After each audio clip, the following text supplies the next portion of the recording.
Hello, my name's Kylie Doku. And I'm Alex Watson, and you're watching Teesside News.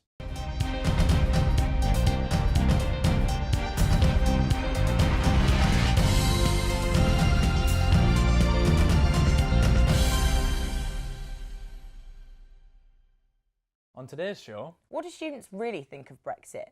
A recent report from Teesside claimed 85% of students voted to remain. So, was the decision to leave the European Union the right one? In entertainment, we'll be looking at Freshers highlights and hear exclusively from bass hunter and Radio 1 DJ Chris Stark. And finally, in T-Sport, there's a 60-second roundup on campus sport, followed by our expert sports panel on the latest performance of Middlesbrough FC and what's ahead in the coming fixtures.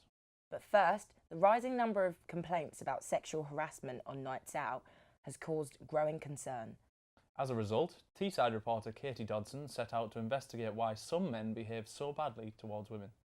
Sexual behaviour in pubs and clubs in the Teesside area has become a growing part of a typical night out. With a growing sexualised culture amongst young adults, this behaviour seems to be considered as normal. It must be made more clear that a simple touch without consent can amount to sexual assault. With this kind of behaviour happening more often, boundaries are starting to become non-existent.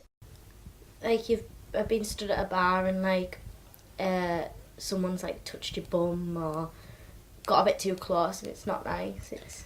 Yeah, and people try to kiss you and think it's acceptable, and it's just really not. I think that they kind of think it's acceptable. The way it is now, I think they'd think it's nothing.